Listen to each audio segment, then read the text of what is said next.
দক্ষিণ কোরিয়ার বিমানবন্দরে অবতরণের সময় একটি যাত্রীবাহী বিমান বিধ্বস্ত হয়ে ১৭৯ জন নিহত হয়েছে।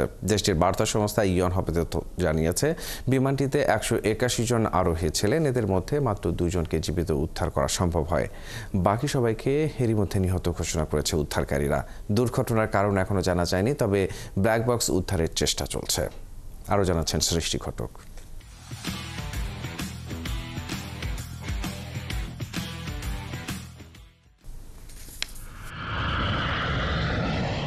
দক্ষিণ কোরিয়ার মুয়ান আন্তর্জাতিক বিমানবন্দরে অবতরণের সময় এমনই মর্মান্তিকভাবে বিধ্বস্ত হয় জেজু এয়ারের একটি যাত্রীবাহী বিমান। বিমানটি ১৮১ জন আরোহী নিয়ে থাইল্যান্ডের ব্যাংকক থেকে ফিরছিল। রবিবার ভোরে দেশটির দক্ষিণাঞ্চলের বিমানবন্দরে অবতরণের সময় বিমানটি রানওয়ে থেকে ছিটকে গিয়ে একটি দেয়ালের সঙ্গে ধাক্কা খেলে সঙ্গে সঙ্গে আগুন ধরে যায়। জানা যায়, বিমানের যাত্রীদের মধ্যে ১৭৩ জন দক্ষিণ কোরিয়ার নাগরিক এবং ২ জন থাইল্যান্ডের নাগরিক ছিলেন, বাকি ৬ জন ক্রু।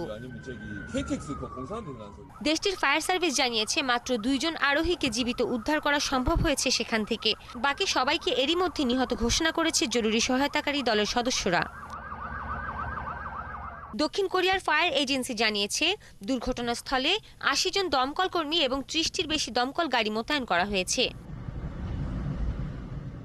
দুর্ঘটনার কারণ এখনো জানা যায়নি, তবে স্থানীয় সংবাদ মাধ্যম জানিয়েছে বিমানের সিস্টেমে পাখি আটকে গিয়ে এই দুর্ঘটনা ঘটতে পারে। এই দুর্ঘটনার কারণ জানতে বিমানটির ব্ল্যাক বক্স উদ্ধারের চেষ্টা করছেন উদ্ধারকারীরা। সৃষ্টি ঘটক, ৭১।